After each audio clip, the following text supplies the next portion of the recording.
Hi. So this week we had to evaluate our goals both on a personal note and on a career note.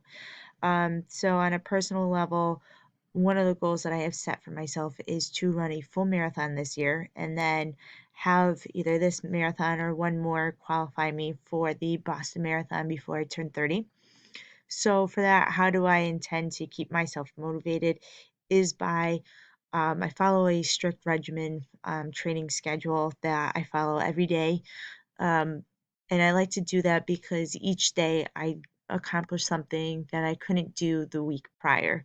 So just those small accomplishments throughout my training schedule really gets me excited and keeps my head screwed on right during that time. So some of the resources that I use obviously is between going to a gym and doing my own road running.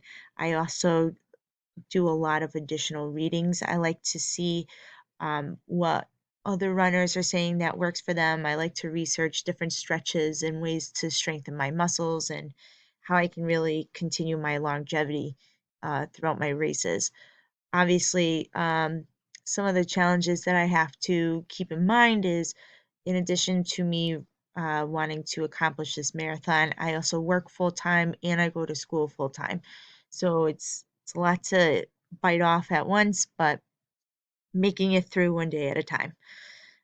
So some of my career and professional goals are definitely changing because of what I've learned here in this class. And what I mean by that is on a professional level, I've learned different techniques in regards to when it's time for me to go out and look for new jobs, different techniques that I should be doing between my job search, my resume, along with different interview um, tips as well that I didn't really know prior to this class.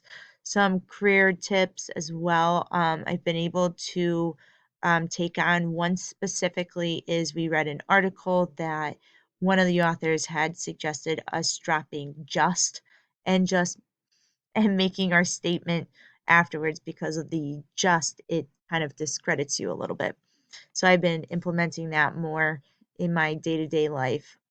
And then, how will what I've learned this week about self advocacy help successfully achieve these goals? Actually, I was able to break down and really see the different areas that I had strengths and weaknesses, and I also decided to ask some of my family members as well if they can help point out some of my weaknesses, just so I can see it from a full scope and not just think about it from my side, but maybe some other traits that I wasn't aware of, which was great. It was eye-opening to see the different areas that I think that if I improve on, it will be able to help create me as a whole. And especially with the different tips that we've learned throughout this semester and um, being able to recognize my strengths and weaknesses, I think will be able to help me achieve my career goals, which is um, finally moving into an HR position down the road, moving into an HR director position, and then finding a job that I'm truly passionate about, which I think will be able to reflect on all the skills that I've learned throughout the past 6 weeks. Thanks so much.